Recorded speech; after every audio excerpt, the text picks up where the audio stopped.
Notre podcast a un nouveau sponsor. En plus de cela, c'est une de mes marques préférées, Brag.ch.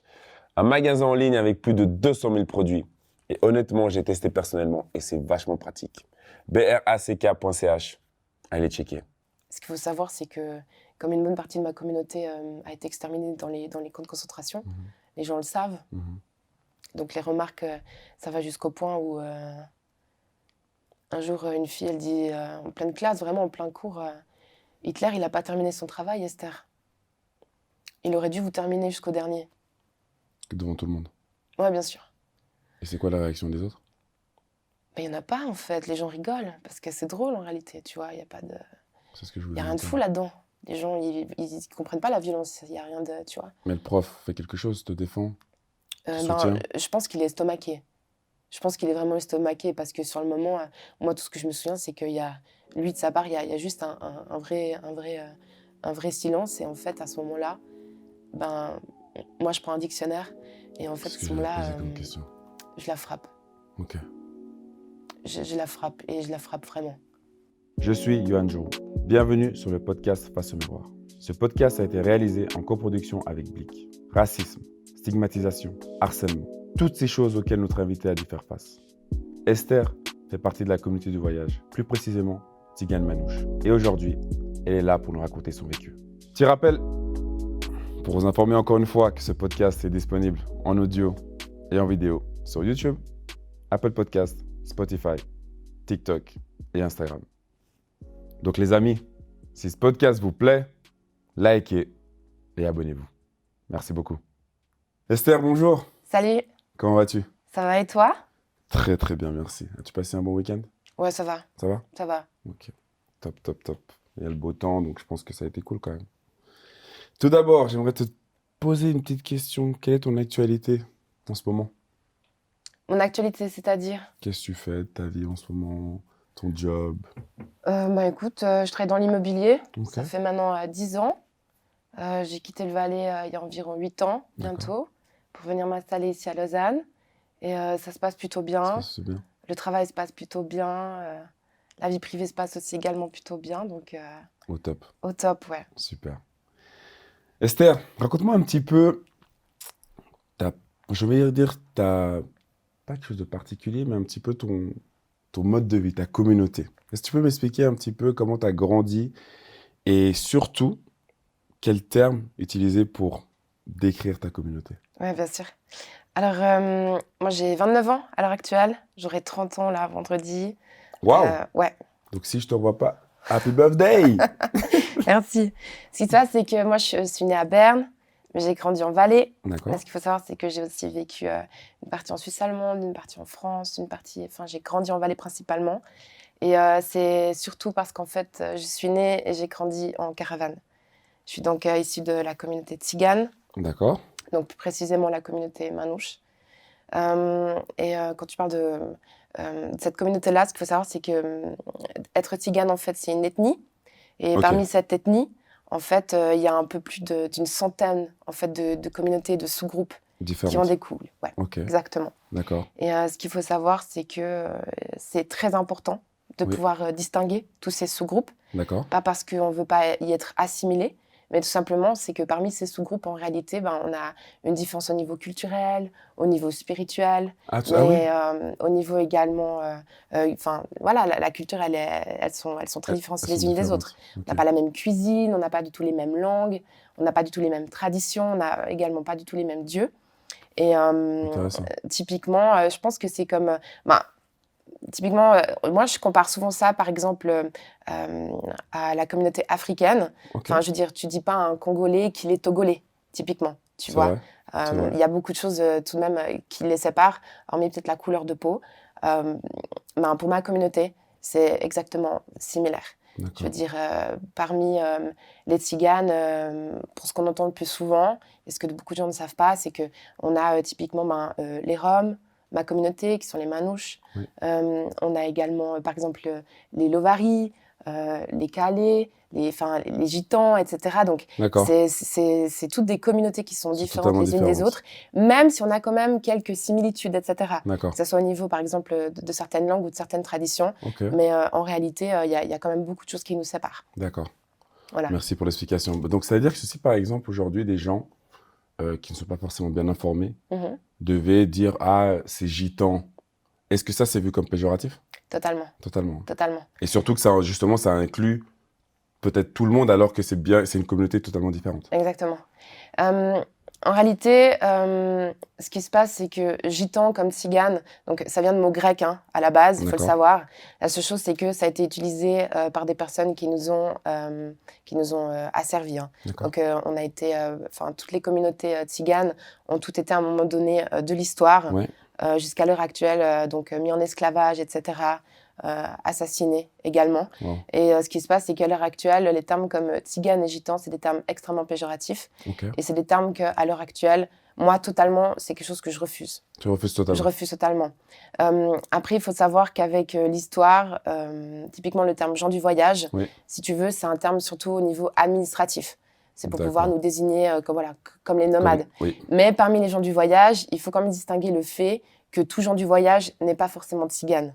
Tout à fait. Parce que parmi les gens du voyage, tu peux également mettre à l'intérieur les forains ou les yéniches, donc les vanniers, qui eux, par exemple, ne sont pas tziganes. Ils sont gens du voyage, ils sont nomades, certes, mais ils ne sont pas forcément tziganes. Comme parmi les tziganes, ils ne sont pas forcément sur le voyage, eux non plus, tu vois. Parmi les tziganes, il y a aussi des gens qui sont, à l'heure actuelle, sédentaires ou sédentarisés depuis des années, et même pour certains des siècles, tu vois. Alors, quel est le terme juste si on devait faire une globalité ou c'est pas possible ? Alors, ce qui se passe, c'est que on accepte ce terme de gens du voyage parce que oui, ça nous englobe, et puis que c'est aussi c'est un peu pour simplifier la chose, tu vois. Tout à fait. Mais après, si maintenant quelqu'un se revendique yéniche ou gitan ou calais ou autre chose, à ce moment-là, tu peux lui dire, tu vois. Tu peux l'appeler comme ça. Tu peux l'appeler en tant que tel, mais autrement, pas du tout.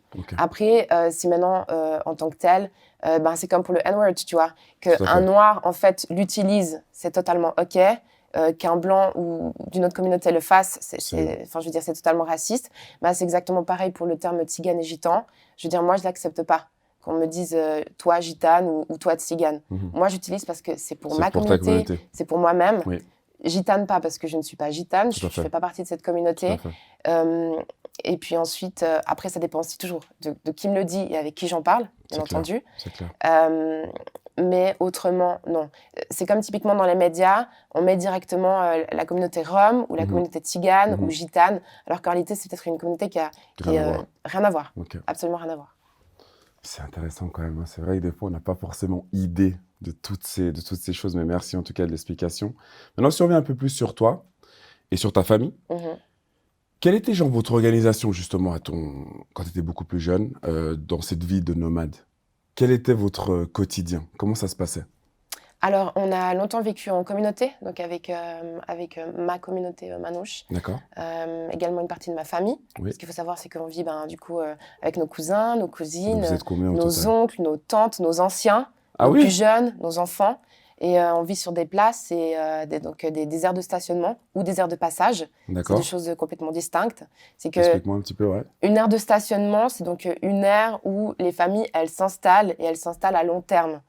Et puis, si elles partent sur le voyage, elles laissent une partie de leurs affaires, je dirais, lourdes. Puis ensuite, elles partent sur le voyage. Puis ensuite, tu as les aires de passage, comme on les connaît un peu plus à l'heure actuelle. C'est-à-dire que c'est des aires où on reste peut-être une semaine, 2 semaines, 1 mois, 2 mois, peut-être pour un été ou une saison. Et ensuite, on s'en va. Et on repart sur une autre aire. Ou alors, typiquement, dans un autre pays, tu as des aires de passage. Tu viens, tu t'installes et tu repars quelques temps plus tard. Voilà, c'est une halte. Totalement. Pour pouvoir partir sur une autre destination. Donc, j'ai grandi en caravane. Donc, c'est-à-dire que tu vis comme n'importe qui. Tu te lèves le matin, tu te laves, tu manges, tu passes tes journées et puis rebelote. Tu vis une vie de famille en permanence. Je veux dire, tu es avec ta famille, tu es avec tes anciens, tu es avec tes cousins, tes cousines, les enfants des autres familles, etc. Tu vis en communauté. Et puis, dans cette communauté, il faut savoir qu'il y a aussi des règles de vie pour que les choses elles puissent aussi bien se passer, que tout le monde puisse vivre ensemble, etc. que les traditions également, elles se perpétuent. Enfin, je veux dire, on vit une vie normale je vivais une vie normale comme tout enfant de mon âge, hormis le fait que, par rapport aux familles qui sont sédentaires, on n'a pas forcément d'eau courante sur place. Enfin, je veux dire, oui, tu as de l'eau dans les caravanes, dans les camping-cars, mais tu dois remplir tes réserves. Je veux dire, douche, après, généralement, sur les aires de stationnement, les aires de passage, tu as toujours des toilettes, tu as des douches, des choses comme ça, etc. Tout est mis en place quand même pour. Mais tu dois sortir de chez toi pour pouvoir accéder au sanitaire, tu vois. Ça, c'est des différences. Ce qu'il faut aussi savoir, c'est qu'on n'a pas autant de place que dans un appartement. Donc, on n'a pas non plus des affaires comme tu peux en trouver ailleurs. D'accord. Enfin, je veux dire, chez nous, il faut oublier les écrans plasma et puis, Tout à fait. Et puis le trop d'affaires. En réalité, moi, j'ai grandi dans une communauté où il n'y a pas de place pour l'amour matériel, tu vois. On ne sait pas ce que ça veut dire en réalité, avoir tellement d'affaires qu'on ne sait plus quoi en faire.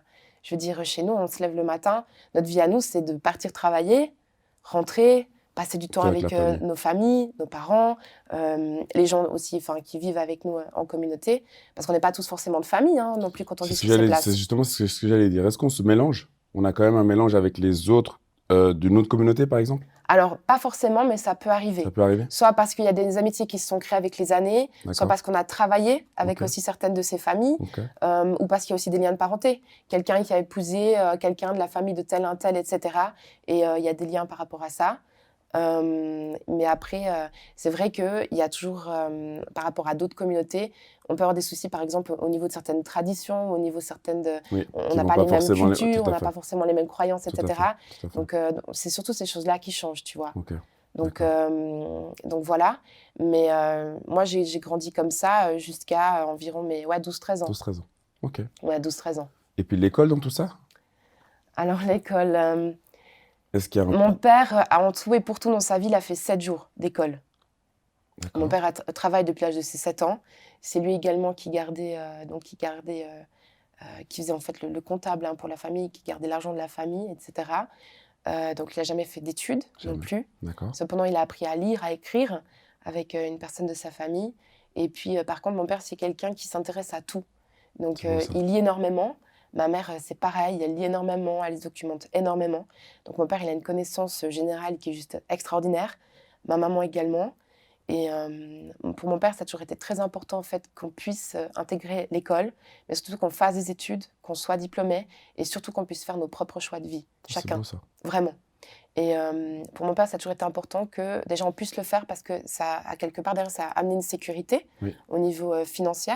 Mais surtout, pour mon père, il est totalement, tu vois, dans l'adage de Médine et de la boussole, je ne sais pas si tu connais, le savoir est une arme. Totalement. Ça, c'est totalement en fait un adage de mon père. Même dans ma communauté, tu vois, chez moi, on ne parle pas pour rien dire. Chez moi, tu ne parles pas de choses que tu ne connais pas. Donc, si tu veux savoir, tu veux connaître, tu veux en parler... Tu t'instruis d'abord. D'abord, toujours. Donc, voilà. Et du coup, moi, je suis rentrée à l'école, par contre, à l'âge de mes 5 ans. D'accord. Voilà, pour moi, c'était tout nouveau. Il fallait que je quitte, en fait, mes parents pour aller à l'école 5 à 6 heures par jour, quoi. Tu vois. Et voilà, tu arrives à l'école, tu es avec plein d'enfants. Donc, ça pose pas de souci, puisque tu es de toute façon habitué à cela. Mais ça a été très compliqué, extrêmement compliqué. Et justement, cette adaptation, elle se passe... comment ça se passe? Parce que les enfants, est-ce qu'il y a des remarques qui sont faites parce que tu viens peut-être d'une communauté différente, mais ça, forcément, ils ne le savent pas forcément tout de suite. Mais est-ce que c'est où ils le remarquent? C'est quelque chose qui est écrit sur ton front, j'ai envie de dire, mais je ne pense pas.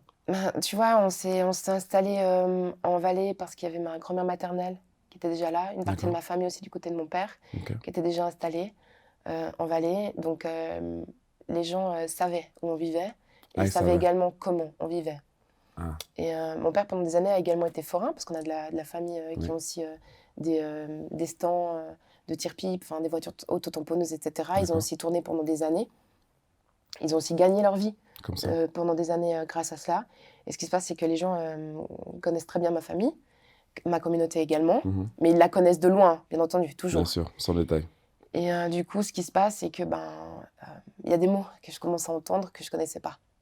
C'est-à-dire gitane, typiquement. Ça a été très compliqué parce que... et ça de la bouche des enfants? Toujours. De la bouche des enfants et par les parents, ça commence un peu plus tard. Quand je commence vraiment à comprendre en fait le langage adulte. et quand je reste après l'école et que je dois attendre mes parents. Ce qui se passe avec les enfants à l'école, c'est qu'on va commencer par des questions très désobligeantes, mais sur le moment, je ne me rends pas compte qu'elles sont désobligeantes. Pour moi, c'est des enfants qui te posent des questions parce que voilà, c'est ton voisin, ta voisine de classe et rien de plus, tu vois. Tu te rappelles de ce genre de questions? Ce qui se passe, c'est que je rentre à la maison et je devais poser ma question à mon père, mais c'est vrai, on est des gitans. Pour moi, j'ai toujours entendu le terme on est des Sinti, tu vois. Totalement. On est des Manouches, mais moi, j'ai jamais entendu on est des gitans. Et tu prenais ça comme une attaque ou c'était quelque chose justement que tu comprenais Non, pas en fait? C'était une question, donc pour moi, je commençais à poser la question à mon père papa, tata, est-ce qu'on est des gitans? Et mon père, non, on n'est pas des gitans. Et sa réaction? Une explication, tout simplement, il nous Ok. explique, tu vois, quelle est la différence, le pourquoi du comment, etc. Nous tous, hein, déjà petits dans ma communauté, on apprend déjà chez nous les différences, tu vois, parce qu'on a des différences nouveaux, comme je l'ai dit tout à l'heure précédemment, il y a des différences et du coup, il y a rien qui l'alarme sur le moment, tu vois. Voilà. Sauf qu'après, plus on va dans le temps, plus on avance et pire c'est. Pire c'est parce que du coup, il y a des enfants qui, malheureusement, ça commence à s'entendre, à se dire, tu vois. Les gitans, ils ont mis leurs enfants à l'école. Donc, il y a des gitans en classe avec nos enfants. Et donc ça, tu penses... Donc ça vient plutôt des parents? Mais totalement. Pour moi, quel enfant de 5, 6, 7 ans se dit il y a des gitans et les gitans sont un problème ou je veux dire, les gitans sont des voleurs et... Quel enfant peut avoir assez de recul là-dessus, assez de maturité pour comprendre ce qu'il en est réellement, tu vois. Mais du coup, il y avait des enfants, ils étaient interdits de me parler. On leur a interdit de jouer avec moi. On leur interdisait de rester avec moi après l'école, d'attendre nos parents ensemble. C'était stigmatisé en fait, c'était vraiment des attaques gratuites et pris pour cible. Ouais, ça devenait vraiment de plus en plus violent. La violence, c'était que dès qu'il y avait quelque chose qui se passait en classe, un vol, quelque chose de cassé, quelque chose de quoi que ce soit, du coup, c'était la faute à la gitane. Wow. Oui, parce que ma mère, elle m'a dit, c'est les gitans qui volent. Ça a été les premières remarques les plus violentes que j'ai vécues. Alors que voler, chez nous, c'était interdit. Hein. En tout cas, chez mes parents, c'était hors de question. Je veux dire, la seule fois où on a pris quelque chose à la maison, typiquement, moi, j'ai le souvenir d'une balle que mon petit frère avait ramenée avec lui parce qu'il la tenait dans la main pendant que mes parents faisaient leurs courses. Arrivé à la maison, ils ont remarqué que mon petit frère avait la balle. Mes parents, ils ont pris la balle, ils sont retournés au magasin, ils ont payé la balle, ils sont ressortis, ils l'ont donnée à mon frère. Et du coup, quand mon père a entendu les remarques qu'il avait par rapport à ça, il faut aussi savoir que moi, petite, je parlais la langue de mes parents. Je parlais donc en français, on dit le romani. Romani, ok. Et du coup, il y avait des termes que des fois je sortais à l'école. Parce que pour moi, c'était une habitude pour certains termes de les sortir, tu vois, ou des expressions, etc. Les enfants ne les comprenaient pas. Donc du coup, elle parle la langue des gitans. Et ça devenait un problème. Donc, arrivée à la maison, moi, il y a des fois où je retournais en pleurs. J'étais mise de côté, personne ne voulait me parler, personne ne pouvait jouer avec moi, personne ne pouvait rester avec moi.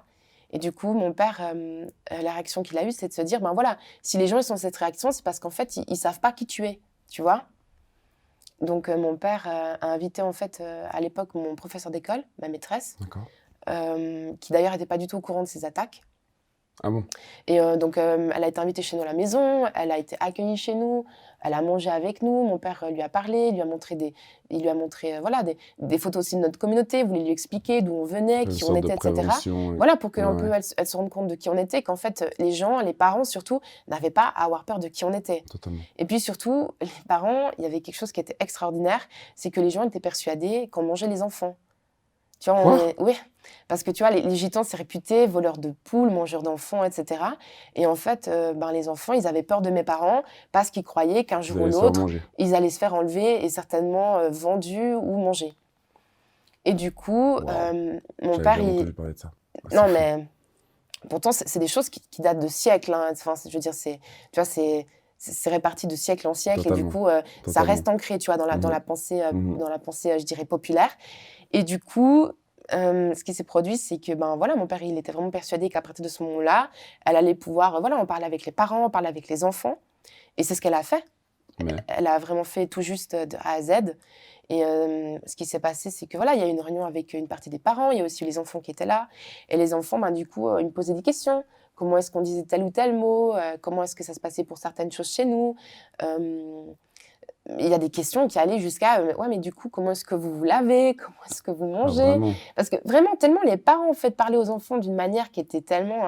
mais ça dépassait l'entendement. Totalement. Et je répondais à ces questions d'une manière... je me disais... j'étais très jeune et c'est en même temps, à ce moment-là, que je me suis rendu compte en fait à quel point les choses, elles allaient être très compliquées pour moi. Totalement. Je me rendais compte en fait à quel point... voilà. Mais déjà là, tu te rends compte parce que si tu es jeune, au niveau psychologique, je pense que tu es atteinte. Mais tu arrives à faire la part des choses entre justement ta communauté, la respecter, et cette autre communauté qui voit les choses différemment et qui vous voit un petit peu comme des voleurs, mangeurs d'enfants.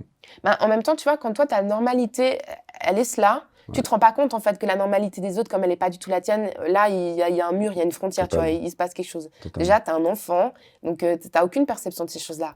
Bien entendu, tu vois des gens vivre en maison, en bâtiment.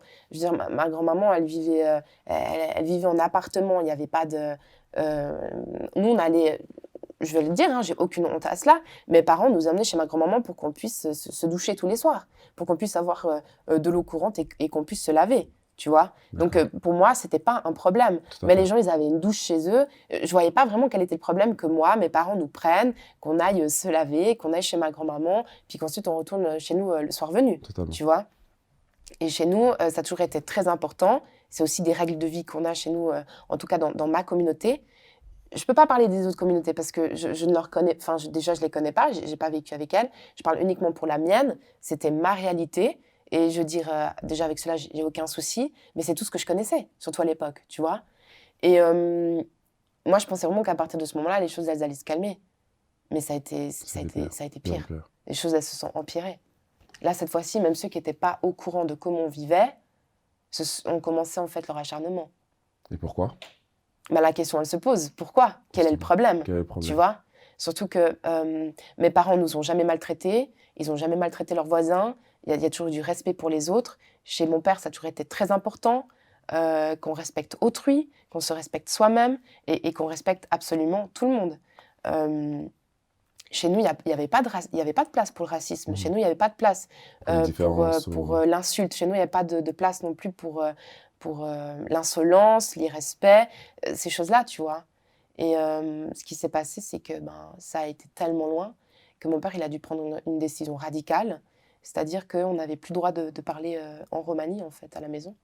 C'était du coup, il y avait que mon père qui avait le droit de le parler avec ma mère et puis sa communauté, mais nous, c'était hors de question parce qu'en fait, le harcèlement, il a démarré. Mais le harcèlement, il a démarré, mais fulgurant. Ça a été fulgurant, ça a été de pire en pire, franchement. Quelle a été la pire expérience que tu as pu vivre à ce moment-là ? À plusieurs reprises, on nous a tiré dessus. À plusieurs reprises. À coup de pistolet ? Pistolet, non, des armes beaucoup plus lourdes. Plus lourdes ? Bien sûr. Sur la caravane ? Bien sûr. Et ça, c'était des gens, peut-être quoi, parents, des collègues d'école, ou c'était genre juste des gens... Je ne peux pas savoir. Vous savez pas. Ce qui se passe, c'est que mon père est un ancien militaire français. Ancien militaire français. Mon père, il a fait son service militaire en France durant la guerre froide. Il a été basé en Allemagne. Et ce qui se passe, c'est que mon père, il a une connaissance des armes. Enfin, voilà, je veux dire, mon père, il est collectionneur d'armes, il donne des cours de tir, des choses comme ça, etc. À l'heure actuelle, il est porte-drapeau pour la France. Heureusement d'ailleurs que, enfin, je veux dire, on a toujours pu être protégé par... c'est aussi pour cette raison qu'on vit en communauté, qu'on vit avec plusieurs familles sur des places. Parce que c'est des choses qu'on vit. C'est un quotidien. Wow. Et ça, les gens ne se rendent pas compte. Non. Combien de fois on est revenu à la maison, on s'est retrouvé avec des murs tagués, des insultes, des croix gammées, des tags, des gens aussi qui vont couper l'électricité. Et ça, t'es toujours aussi jeune, t'as quoi, t'as 10, 11 ans quand on tire sur la caravane? Ouais, même moins. J'avais déjà moins, bien sûr. Ça a été un quotidien. Ce qui s'est passé, c'est qu'après, ça devenait... Enfin, le harcèlement, il était déjà à l'école.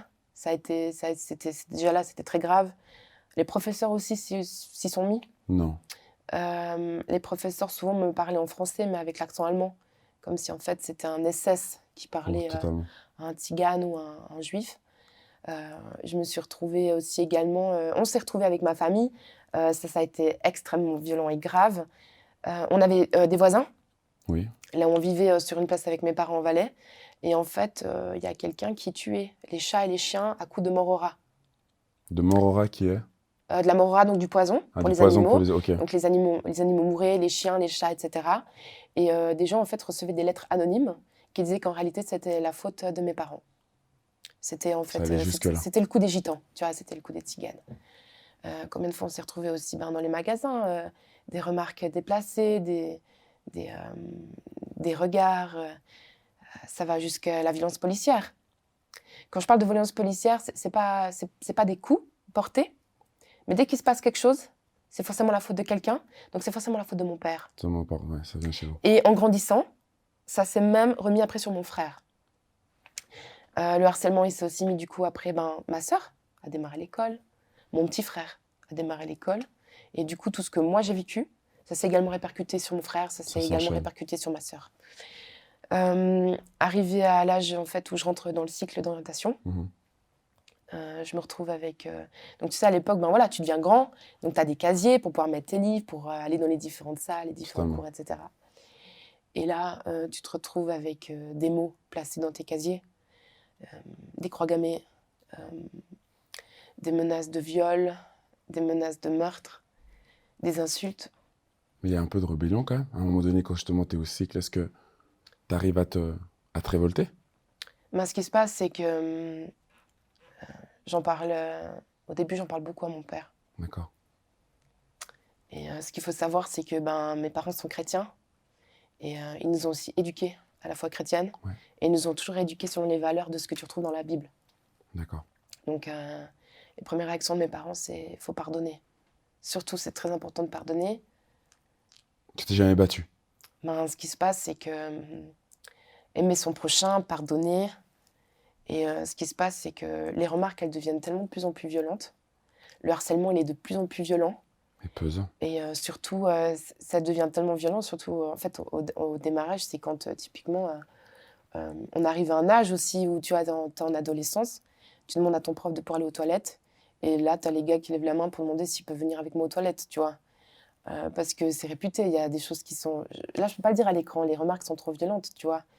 Ce qu'il faut savoir, c'est que comme une bonne partie de ma communauté a été exterminée dans les camps de concentration, les gens le savent. Donc les remarques, ça va jusqu'au point où un jour, une fille, elle dit en pleine classe, vraiment en plein cours, Hitler, il n'a pas terminé son travail, Esther. Il aurait dû vous terminer jusqu'au dernier. Devant tout le monde? Ouais, bien sûr. Et c'est quoi la réaction des autres? Il n'y en a pas, en fait. Les gens rigolent, parce que c'est drôle, en réalité, tu vois. Il n'y a pas de... C'est ce que je voulais Il n'y a rien de fou là-dedans. Les gens, ils ne comprennent pas la violence. Il n'y a rien de... Tu vois. Mais le prof fait quelque chose, te défend, je pense qu'il est estomaqué. Je pense qu'il est vraiment estomaqué, parce que sur le moment, moi, tout ce que je me souviens, c'est qu'il y a... Lui, de sa part, il y a juste un vrai silence. Et en fait, à ce moment-là, moi, je prends un dictionnaire. Et en fait, à ce moment-là, je la frappe. Ok. Je la frappe, et je la frappe vraiment. Et mon père était intervenu plusieurs fois à l'école, plusieurs fois auprès des professeurs, etc. Et il n'y a rien qui changeait. Ça devenait de plus en plus violent. Et ça devenait tellement dangereux pour moi. Ouais. Parce que du coup, il y a du racket aussi qui démarre sur le retour, le chemin de l'école. Que ça va jusqu'au point, en fait, où moi, je commence à devoir sortir de chez moi et de l'école, en fait, avec des tournevis avec moi, des crayons taillés. Parce qu'en fait, il y a un moment où je me dis, un jour ou l'autre, en fait, il va vraiment se passer quelque chose. Il va vraiment te faire du mal. Mais pas moral, physique cette fois. Ouais. Et surtout, j'ai peur de la réaction de mon père. J'ai peur de la réaction de mes parents. J'ai peur un jour qu'en fait, mon père il vienne et que ça en vienne aux mains, ça devienne violent, et qu'en fait, mon père apprenne tout ce qui se passe, et surtout tout ce qu'il se disait. Parce qu'il ne savait pas? T'en parlais pas? Non, je pouvais pas, parce que justement, j'avais peur de sa réaction. En fait, ce que j'avais le plus peur, c'est parce qu'il y a un moment donné, déjà, du fait que mon père nous interdisait de parler le romani ensemble, j'avais peur, en fait, qu'il m'enlève de l'école. J'avais peur qu'il m'enlève de l'école. À plusieurs reprises, mon père avait voulu intenter des démarches pour qu'en fait, même on change de nom de famille, afin qu'on nous laisse tranquilles, tu vois. Quel est ton nom de famille? Mon nom de famille, c'est Adolphe. ADOLPH, hein. Mais du coup, pour les Donc, gens, il n'y a, pour y a les gens, pas de... c'était- Tu vois, bah bien sûr. Là on y va, hein, pour les, Ah ouais, les alors blagues là, antisémites, antiganistes, etc. Là, on est à fond, tu vois. Les gens, mais vraiment, ils se lâchent. Puis waouh. là, tu vois, on démarre l'époque MSN, Skyblog. Et là, les gens, ils m'ajoutaient sur MSN juste pour pouvoir Se me lyncher. vomir leur haine, en fait, tu vois. Parce que pour eux, en fait, c'était pas normal qu'on ait des tziganes à l'école. Pour les gens, c'était pas normal qu'on ait des voleurs ensemble, que, tu vois, il se passe tout ça. Mais est-ce que ça aurait pas été donc mieux que ton père te sorte de l'école? Moi, c'est pas ce que je voulais.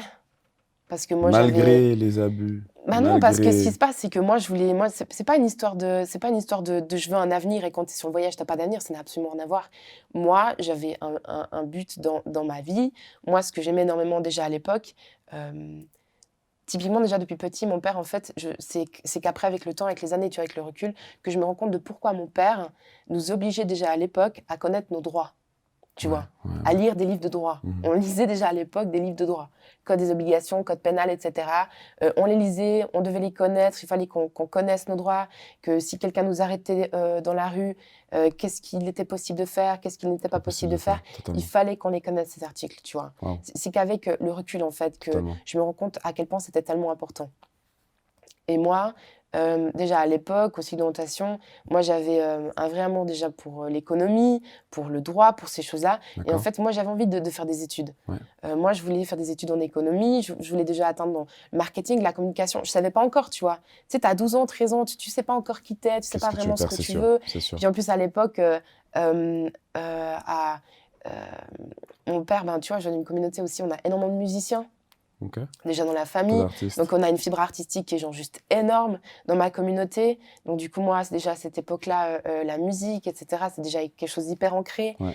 Je découvre la danse à 15-16 ans. D'accord. Donc, ça, pour moi, c'est quelque chose d'hyper important. Et moi, j'avais besoin d'avancer là-dedans, tu vois. Ouais, Et que si je sortais, en fait, du milieu scolaire, t'allais perdre certainement tout que ça. mon père il allait pouvoir faire en sorte qu'on aille de l'école à domicile. Mais, s'il te plaît, comment est-ce qu'on allait financer ça? Comment est-ce sûr. qu'on allait pouvoir le faire? C'est sûr. Puis, en définitif, c'est quoi? C'est leur donner raison.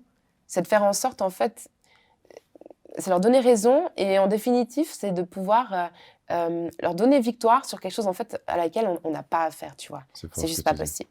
C'est très très fort. Donc, le problème, c'est que j'en parle tellement pas qu'il démarre quelque chose d'autre derrière. C'est que, ben, à ce moment-là, moi, face à cette haine, je me hais, tu vois. Je commence à me détester, vraiment. Et 12-13 ans, ben, moi, je rentrais chez moi et je dévalais tout ce qu'il y avait dans la nourriture. Je démarre dans la boulimie. Et là, c'est encore pire, tu vois. Tu es en pleine adolescence, tu changes, ton corps, il change. Tu prends du poids. Donc là, du coup, les remarques, le harcèlement, ça devient de plus en plus compliqué, ça devient de plus en plus grave, de plus en plus violent. Ça s'ajoute encore. Et du coup, je repars dans l'autre extrême. Je veux disparaître. Et du coup, je tombe... Tu veux disparaître? Ouais, je tombe dans l'anorexie. Mais tu penses à mourir ou... Ouais, bien sûr, moi, je veux maigrir, mais surtout, je veux mourir. Et je veux pas... J'intente pas hein, de tentatives de suicide, des choses comme ça. Okay. Parce qu'en réalité, toujours, je pense à mes parents. Oui. Je peux pas leur faire ça. Je peux pas. Et surtout, moi, je veux juste disparaître. Je veux juste qu'on me voit le moins possible. Donc je démarre les régimes à haute dose, vraiment. Je m'interdis de manger. Je suis boulimique à outrance. Et je suis habillée en XXL du lundi au dimanche et ce, toute l'année. Pour pas qu'on voie, tu vois. Pour qu'on te cache. Et je me cache. Et surtout, je me fais la plus petite possible. Mais psychologiquement, t'es aidée, t'es soutenue, tu vois quelqu'un? Pas du tout. Surtout pas. Faut pas que les gens le sachent. Faut pas montrer que... Faut surtout pas que mes parents l'apprennent. Faut surtout pas que qui que ce soit le découvre. Il y a ce côté pudeur qui est très important. Hyper. Et surtout, je voulais pas briser mes parents, tu vois. Je voulais pas briser qui ils étaient. Je voulais pas qu'ils se sentent coupables de quoi que ce soit. Parce qu'en définitif, ils y pouvaient rien. Ils y pouvaient rien de ce que je vivais. Et surtout, ils pouvaient pas se rendre compte non plus. Et surtout, moi, je pouvais pas leur parler de ce que je vivais. Ni des insultes, ni de la violence, ni du fait que j'ai été mise de côté pendant tellement d'années. Moi, j'ai pas eu d'amis, de copains, de quoi que ce soit, de copines avant mes 17 ans, tu vois. C'est ce que j'allais te poser comme question aussi. C'est-à-dire que cet échange avec, par exemple, copains, entre guillemets, amoureux, jusqu'à 17 ans, jamais? Non, même après, ça va. Non, c'est pour moi, de toute façon, c'était pas possible. Mais tu sais, franchement, avec les années, je me suis dit, en grandissant, les choses, elles vont changer, les gens, ils mûrissent, ils vont. Tu vois, on grandit, puis c'est des histoires de. Ça va aller, tu vois. Ouais. Il n'y a pas une personne à qui tu peux faire, où tu as le souvenir, malgré toutes ces attaques et ces menaces et cette méchanceté gratuite, qu'il y ait une personne qui était un petit peu différente et qui t'ait soutenu. Non. Il n'y a pas un qui sort du lot. Non. D'ailleurs, moi, j'ai commencé à me battre très jeune parce que c'est tout ce que j'avais, tu vois. Totalement.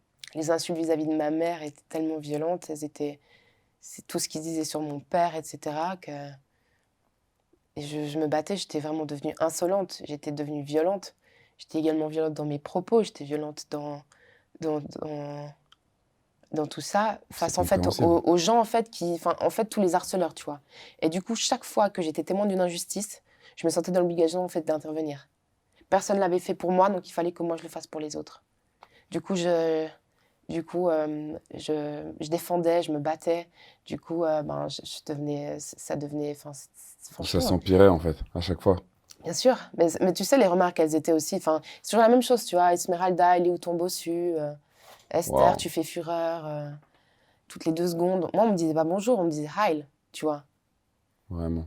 Et en grandissant, ça a été empire, hein. Franchement, ça s'est empiré. Moi, je démarre mes études, je rentrais en classe, les gens ils se mettaient en colonne, ils me faisaient le salut de rien. Je me retrouvais avec... Un jour, quelqu'un me fait un cadeau, soi-disant cadeau, on va mettre entre guillemets. Je me suis retrouvée en fait avec une feuille, c'était mon prénom qui était tagué. Ouais. Sauf qu'en réalité, mon prénom, c'était pas un tag juste Esther avec un tag comme on le connaît, tu vois, dans le milieu hip-hop. Ouais. C'est un tag, en fait, c'est un camp de concentration. Et la barre du R qui descend, en fait, c'est les gens qui tombent dans la fosse commune. Ouais.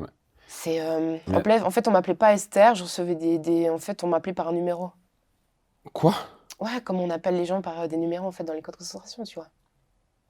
On mettait des œufs dans mes affaires. En fait, les gens s'informent à ce point pour vraiment t'atteindre le plus possible. C'est-à-dire qu'ils vont vraiment dans le moindre détail pour te faire sentir que t'es vraiment moins que rien, en fait. Totalement.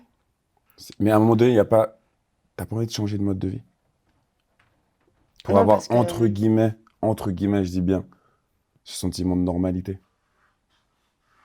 En définitive, la normalité, tu vois, c'est pour arriver en cours et être en paix, tu vois. Totalement. En paix, sans qu'il y ait quelqu'un qui t'agresse, qui t'insulte, qui te manque de respect, qui te menace de te détruire ou qui te menace de te violer, tu vois. Donc, quand je voulais dire, c'est-à-dire changer de mode de vie.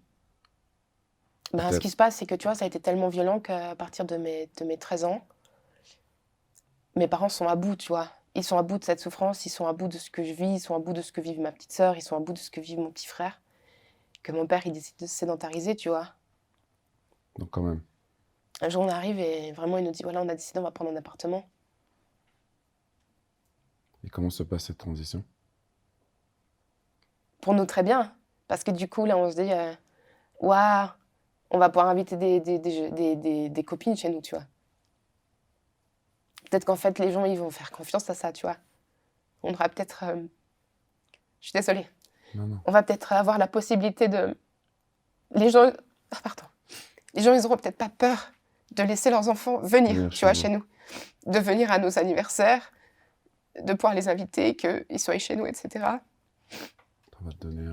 Mais ce qui a été le plus dur pour moi, merci. Ce qui a été le plus dur pour moi, c'est de voir mon père devoir faire cette concession, tu vois. De devoir en définitive se sacrifier, tu vois. Se sacrifier pour ses enfants, de sacrifier pour nous. Alors qu'il était fier, qu'il a toujours été quelqu'un de fier. Et comme tu l'as dit avant aussi, que je trouvais très important, c'est que, en fait, tu voulais pas les laisser gagner. Non, surtout pas. C'était important que non, parce que, il faut le dire, à quelque part, on a tellement été asservis pendant des siècles et des siècles, tu vois. N'importe quelle communauté tzigane l'a été. Et d'autres minorités qui l'ont été pendant des siècles, on n'est pas les seuls. Personne n'a le monopole de la douleur, de la souffrance, qu'on s'entende bien. Mais on a trop laissé faire. Et j'estime qu'à un moment donné, il y a un moment, il faut aussi savoir dire stop. Il y a un moment, il faut aussi savoir mettre des barrières et il faut aussi savoir dire à l'autre, en fait, stop.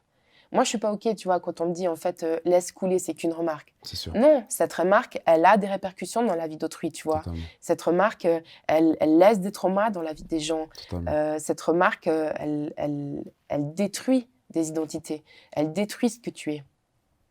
Et ce qui se passe, c'est que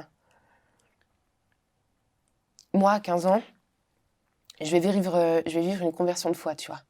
D'accord. Je vais devenir chrétienne. Je vais rencontrer Dieu. Et en rencontrant Dieu, ben, je vais me lire à lire la parole de Dieu, tu vois. Je vais me lire à lire la Bible. Et en lisant la Bible, c'est là que je découvre ce que Dieu dit de moi, tu vois. Que j'ai été voulu, que j'ai été créée, que je suis aimée, qu'il y a une grâce pour moi, qu'il y a des projets de vie pour moi, qu'il y a quelque chose qui se crée pour moi, tu vois, qu'il y a des plans. Tu t'acceptes à ce moment-là? Et quand je découvre mon identité, quand je découvre qui je suis, quand je découvre en fait que j'ai un Dieu qui est au-dessus de toute chose et que cette grâce qui est pour moi, elle est aussi pour autrui, c'est à ce moment-là en fait que je découvre réellement ce en fait pourquoi mes parents vivent et ce que mes parents honorent, tu vois, honorent vraiment. C'est valeur. Quand ils honorent le pardon, quand ils honorent l'amour, quand ils honorent la détermination, quand quand ils refusent la vengeance, quand ils refusent le mensonge, quand ils refusent le vol, quand ils refusent aussi la médiocrité, tu vois. C'est là, en fait, que les choses, elles changent. Et puis qu'en fait, bien entendu qu'après, de mes 15 jusqu'à aujourd'hui, bien entendu qu'il y a toujours des remarques un peu, tu vois, qui fusent et qui blessent. Oui. Mais les choses, elles changent. Parce que du moment que tu connais ton identité, quand tu sais qui tu es, quand tu sais, en fait, ce que tu es appelé à devenir, ce que tu tends à devenir, ben les choses, elles changent du tout au tout, tu vois. Tout à fait. Tout à fait. Et en fait, non, je m'appelle Esther, j'ai une identité. Moi, je suis tzigane, je suis manouche et j'ai aucun problème avec cela. Non seulement je m'appelle Esther, mais pour ma communauté, ouais, j'ai un autre nom et je suis OK avec cela. Et j'ai aucun problème avec cela, tu vois. T'as un autre nom, c'est-à-dire? Ben, on a des surnoms, tu vois, pour nous, quand on s'appelle entre nous. Et par contre, c'est un nom que je donne pas, hormis à mes proches, parce qu'au jour d'aujourd'hui, même au niveau... l'État a toujours fait en sorte, hein, tu vois, de nous camper, de faire au maximum, en fait, pour que les tziganes, en fait, se sédentarisent. D'accord. Pour qu'ils se mettent dans les rangs, tu vois. Tout à fait. Et pour faire aussi en sorte que notre langue, elle disparaisse.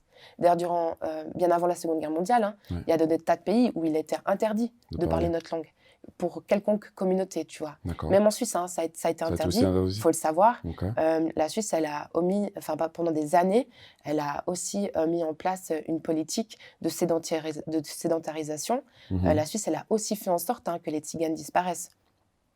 Faut le savoir, durant la Seconde Guerre mondiale, il y a des gens de ma communauté, même de ma propre famille, qui ont été refoulés aux frontières, tu vois. Wow. Donc, je veux dire, la Suisse, elle a aussi son lot de responsabilité là-dedans, comme la France, comme l'Angleterre, comme les Pays-Bas, comme plein d'autres. Comme plein d'autres pays, tu vois. Tout à fait. Et ce qui se passe, c'est que par rapport à ma langue, et ça aussi, je tiens à le dire, je représente pas ma communauté, hein, je suis pas la porte-parole ni des tziganes, ni des manouches, ni de qui que ce soit. Moi, je parle de ma réalité à moi. Parce que peut-être que ma réalité à moi, elle est peut-être totalement différente. Elle est totalement différente. Tout à fait. Puis qu'à l'heure actuelle, moi, je vis plus sur le voyage. Mais ces choses-là, je suis ce que je suis, tu vois. Clair. Et ce qui se passe à l'heure actuelle, beaucoup de gens de ma communauté, ils aimeraient, tu vois, que notre langue, elle puisse être traduite, qu'elle puisse être connue par d'autres, etc.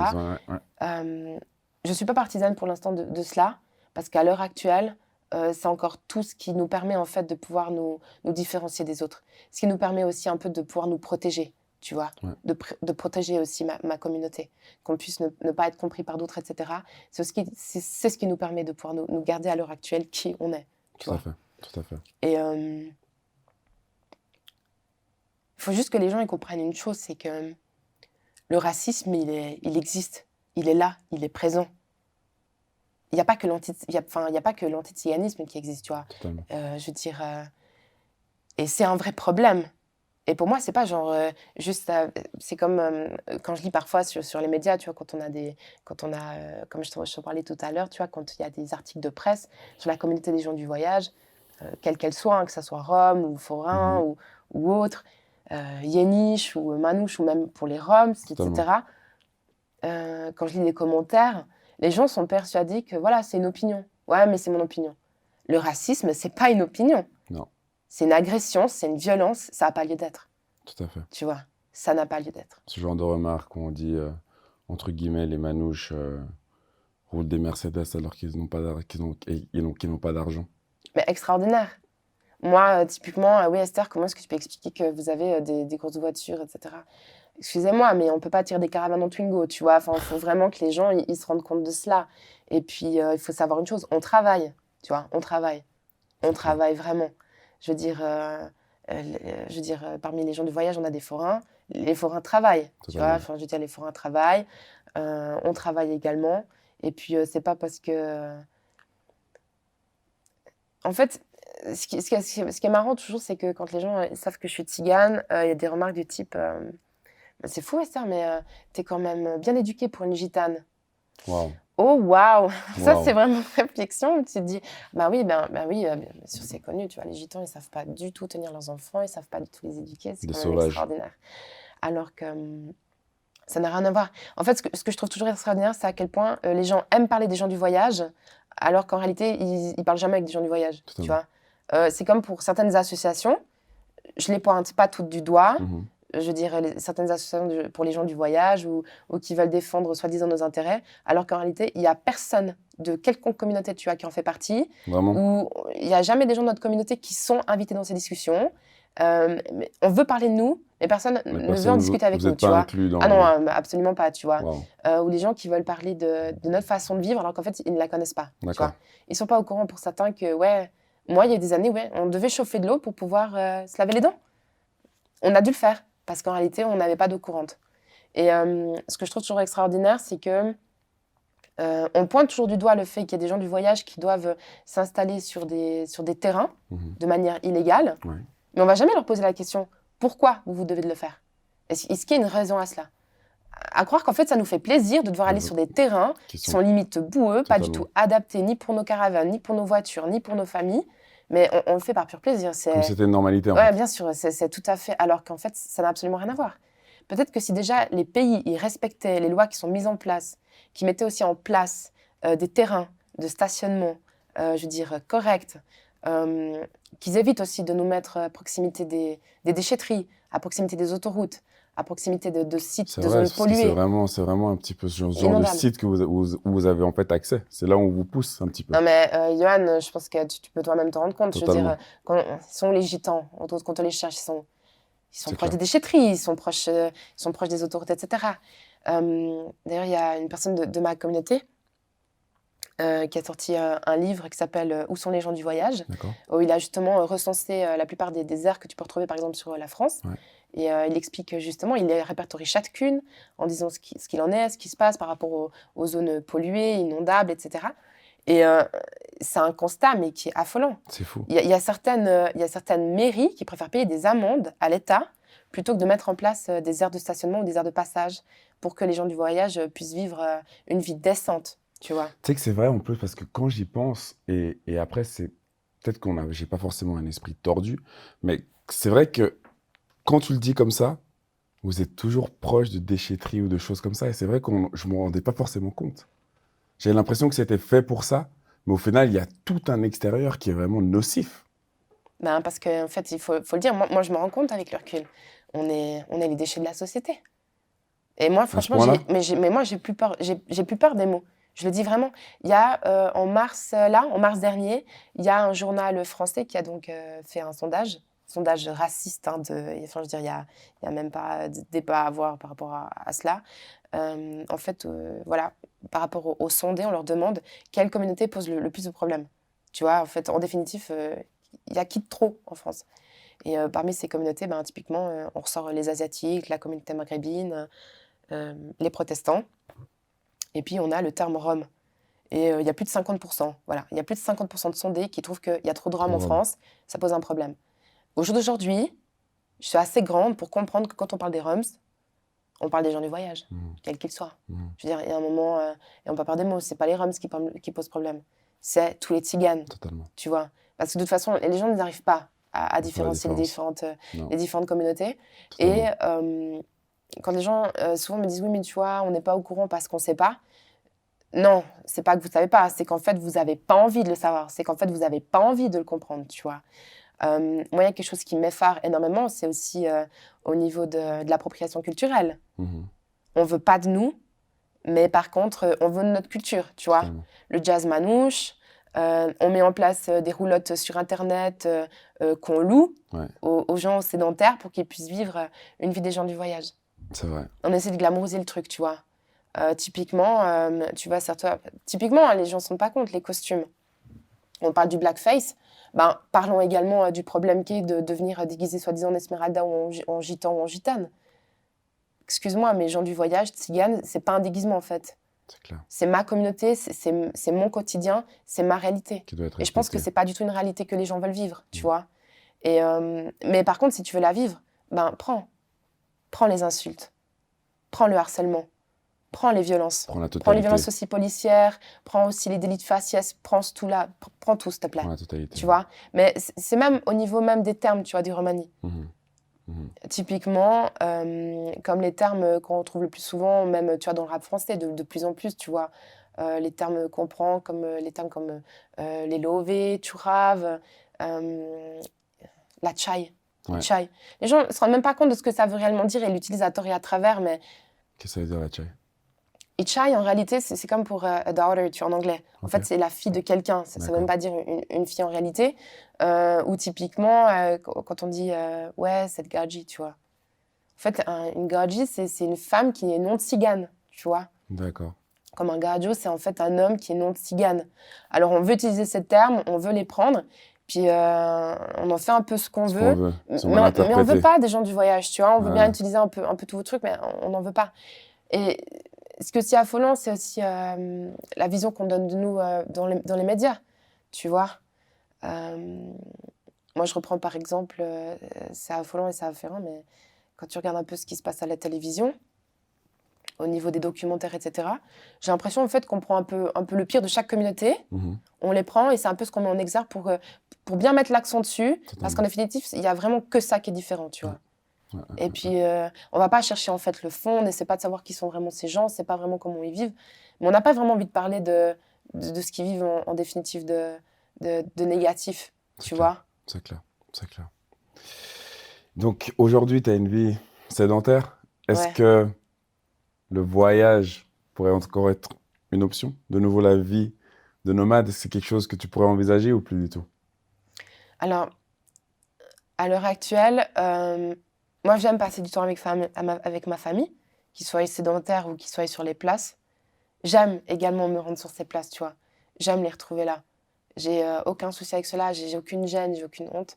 Par contre, à l'heure actuelle, je sais que je ne pourrais pas le faire, mais uniquement dans un souci de sécurité.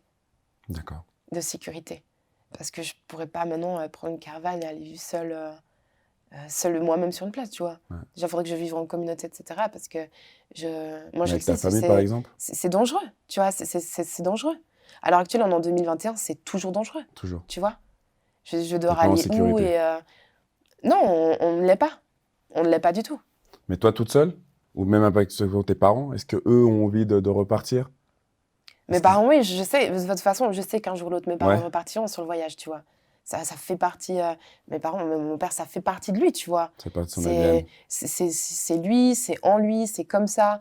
Et c'est formidable, tu vois. On a un héritage culturel et familial qui est juste extraordinaire, tu vois. C'est clair. Mais après, en termes de sécurité, non, moi, je le fais pas, tu vois. Mais après, une chose qui est sûre, moi, j'ai voulu mettre quelque chose en place en 2020 qui n'a pas pu se faire à cause du Covid. Moi, je sais qu'à l'heure actuelle, j'aimerais me rendre sur les places, tu vois, pour pouvoir apprendre à lire, à écrire aux enfants, de pouvoir faire le nécessaire. Typiquement, tu vois, les gens, ils sont persuadés qu'on ne veut pas mettre nos enfants à l'école. Mais ce que les gens ne se rendent pas compte, c'est juste qu'en réalité, on ne peut pas. Parce qu'en fait, nos enfants, ils sont victimes de ces violences. Et puis que les enfants... Moi, ce que j'ai vécu... T'as pas envie que les enfants, ils ne sont pas dans l'obligation de le vivre et je le dis, d'y survivre, tu vois.